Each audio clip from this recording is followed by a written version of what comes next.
And here's the top of it, your songbook. And up there, that's the author, H.G. Spafford.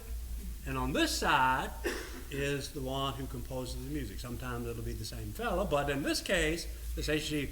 Spafford, he's the one that wrote it was a poem, it could have been a hymn, I'm not sure. But it became a hymn. It was written like in poem form, and most songs are kind of hymn form. But it's a very interesting story that goes in behind that. And anyway, this was talked about many years ago. A lot of the young people never heard it. And so I thought for the young people and to refresh, if you've heard it, it's good to hear it again. And it is a very interesting story behind this hymn. It is well with my soul. H.G. Spafford. That's this fella. He was born almost 100 years ago.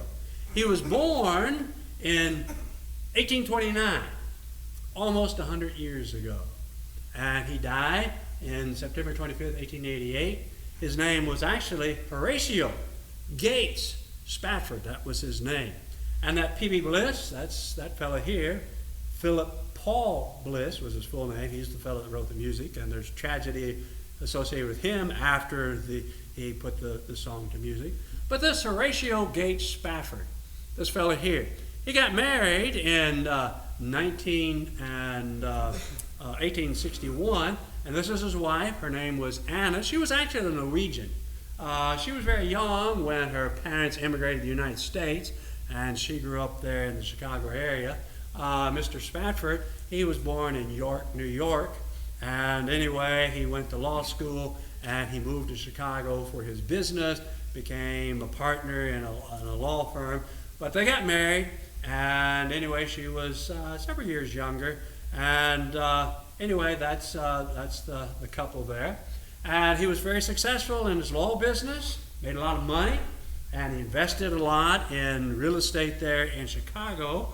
But they had kids after they got married, and we'll see these 4 kids here in a few moments. But anyway, he was these folks were very religious.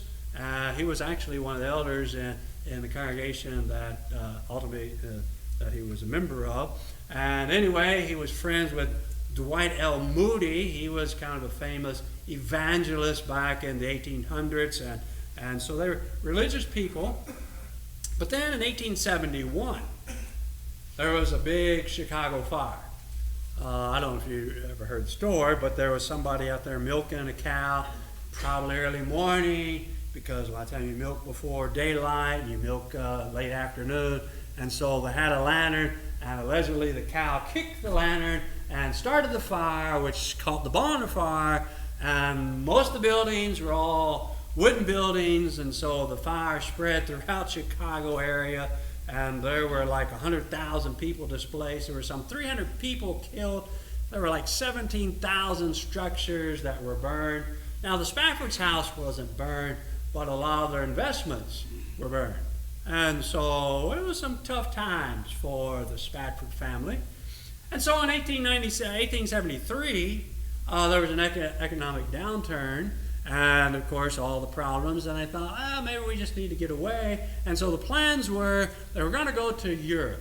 And their friend Dwight L. Moody, was doing some preaching over in Europe, England and stuff, and they thought they would visit them, kind of get away for a while, have a change of pace. Well, something came up, and what happened was that, I don't know, I've read different things. There were some zoning restriction changes, and so Mr. Spafford needed to stay for that. Didn't want to ruin the vacation, told the wife and kids, why don't y'all just go on, and I'll catch up with you, etc. So they planned this travel, and so that was the plan. She would go on and travel. And they had 4 kids at the time, and there's the couple. And these are the 4 children, Annie and Maggie and Betsy and Tanetta. And the ages was 11 years, 9 years, 5 years, and 2 years. And so they're going to go on this trip, and she's going to take them and go on. And anyway, they travel over to New York. Now, some of the people, I almost put it in, like in between Maggie and Bessie, there was a little boy born. And he would have been 7 years old, but he died in 1870. I don't know. I kept looking, some talked about that, but I really couldn't find, and some of the genealogy work, there was a little boy, Horatio, and he did die of scarlet fever, but it wasn't in between them. It was after the tragedy of these 4 children that there was Horatio Jr. that was born, and he did die of scarlet fever in 1880. It was after what we're going to talk about before the writing of this hymn. All right, so here's the 4 kids. Now look at those faces. They all look a whole lot like their mom, actually. Some like their dad, but they favor their mom a lot. But anyway, beautiful young children there, and anyway, successful family. A lot of good things happening in their family, and they had a nice house. There was a picture of their house. And so Anna and the 4 girls, they go to New York, they get on this ship, and they go off to England. And the ship was called Ville de Haret. And this was the ship in New York before it took off sometime. Somebody had made a picture of this. It's the same ship. And anyway, it was a French ship. And anyway, they got on that, and they began traveling across the ocean. And some said 4 days, some said 7 days. I don't know. It was either 4 days or 7 days, but it's out in the middle of the Atlantic. And so on November 22nd, 1873, a tragedy happens. And the tragedy is this ironclad Loch Earn crashes at 2 o'clock in the morning into the side of the ship that Mrs. Spafford and those 4 children were on. And there's 226 people drowned in this because it sort of crashed in this big gash. It wasn't like the Titanic. The Titanic took about 3 hours to sink. This ship went down in 12 minutes. Of course, being shook, early in the morning, a lot of people got up. A lot of people were going up out onto the deck, and it sunk pretty fast. And trying to get the lifeboats, and there were only a few, actually a small portion. And Mrs. Spafford, she did survive, but the 4 kids, they all drowned.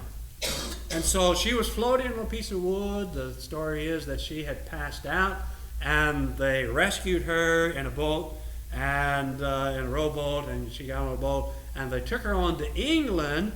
And anyway, she sends this telegram. The date is December 1st, so it took a few days to get to England, because you're out in the middle of the sea, and these boats don't travel all that fast. So she finally gets to England, and she sends this telegram to her husband. Probably word had gotten back, to the States. I don't know if Mr. Spafford heard it, but anyway, the telegram was sent to Spafford, that is in Chicago, and anyway, it says, "Saved alone, what shall I do?" Saved alone, what shall I do? And so he gets word of this. And so what does he do?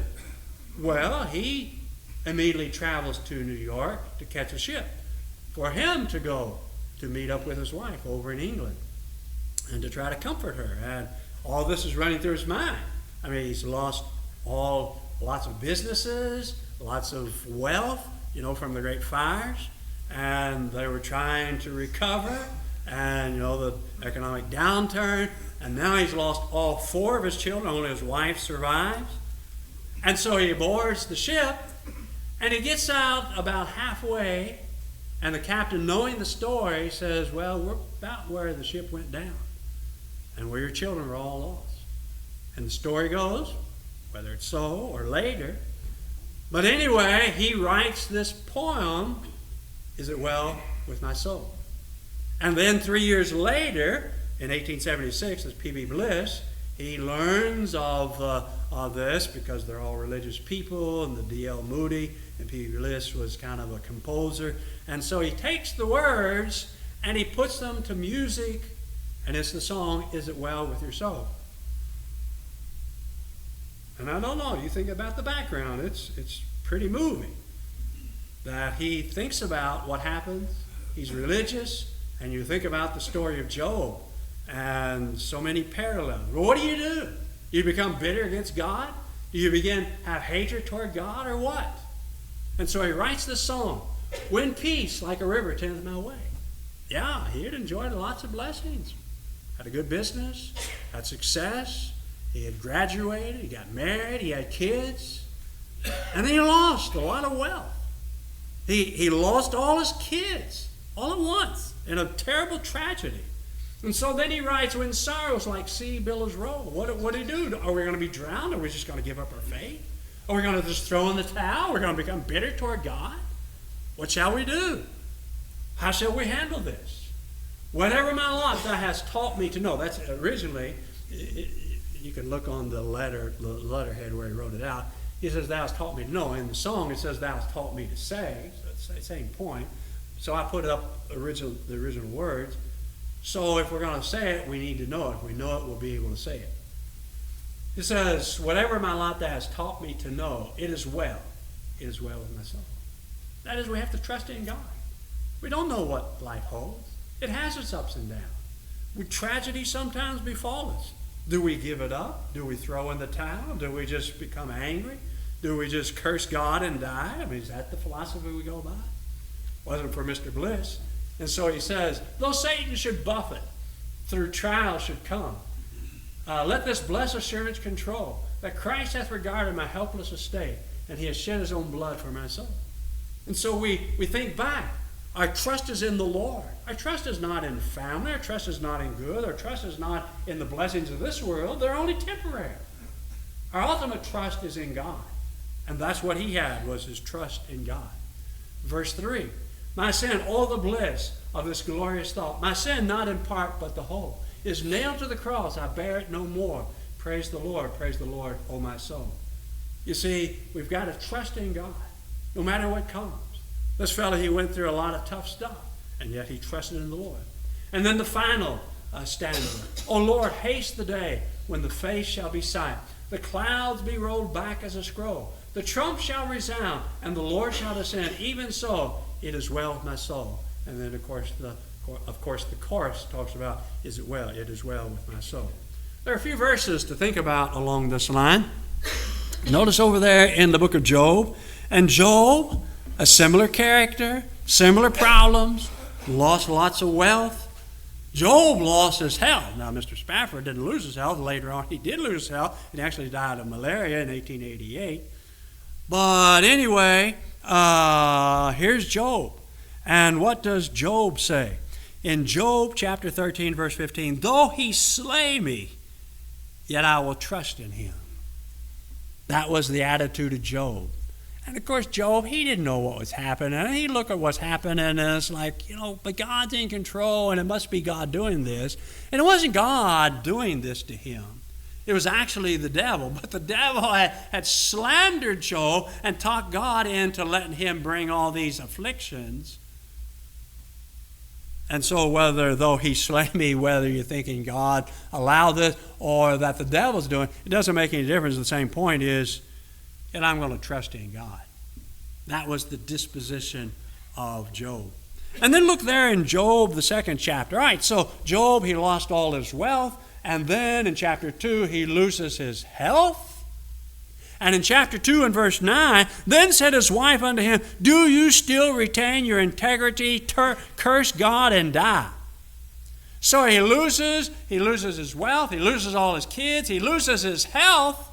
And Mrs. Job said, are you going to curse God and die? And here's what Job said. You speak as one of the foolish women speak. What? Shall we receive good at the hand of the Lord, and shall we not receive evil? In all this, Job did not sin with his lips. You got to trust in God no matter what comes. No matter what tragedies befall, we're going to keep trusting in God. That's the tenor of this song, It Is Well With My Soul, if you got your faith in God. In the book of Philippians, chapter 1 and verse 21, for me to live is Christ. We always got to think that, because that's what our life is all about. Our life is not about money. Our life is not about our job. Our life is not about marriage. Our life is not about family. Our life is not about goods, about the things of this world. They're part of living in this world, but our life is about serving God. For me to live is Christ, and to die is gain. And that's how you could write, and that's how we can sing the song. Even in the midst of tragedy, it is well with my soul. That no matter what tragedy comes, we can look forward to a better and a more glorious event to come, and that is the glorious resurrection. And then the passage that John read there in Philippians chapter 3, Paul talked about all the things that he left behind in Judaism. He says, yea, doubtless I count all things but loss for the excellency of the knowledge of Christ Jesus my Lord. And I'm going to leave those things behind. And the temporal things, they're just temporal. And I'm putting my trust in the Lord. And what I want to do is that I want to win Christ. And be found in him, not having mine own righteousness, which is of the law, but that which is through the faith of Christ, the righteousness of God, which is by faith, that I may know him and the power of his resurrection, and the fellowship of his suffering, being made conformable unto his death, if by any means I might attain to the resurrection of the dead. That was Paul's goal. That needs to be our goal, is that we strive for eternity, that we strive to serve God. No matter what comes, we're going to serve the Lord. No matter what sickness, and no matter when death even comes upon us, we're going to keep trusting in the Lord. So we're going to sing this song, number 662, It Is Well With Your Soul. And the question is it well with your soul? We're going to sing the song, It Is Well With My Soul. But we're going to put the form of question as we extend the invitation. Is it well with your soul? Are you right with God? Have you made your life right with God? Have you obeyed the gospel of Jesus Christ? Have you done what Jesus says to make your life right with God? That is, to hear the good news about Jesus, put your trust in him in belief, and to confess him before men and to be baptized. That's how we get right with God. Then to rise, to walk in newness of life, continue faithfully. And if we started that way and we've fallen away, we need to get back. We need to make amends to the second law part described in Acts chapter 8 and verse 22. We're going to sing the song of encouragement, It Is Well With My Soul, and we hope that you could sing that in sincerity and truth. If you need to make your life right, you come and let us know, and we'll be glad to assist you in whatever way we can. Come and help.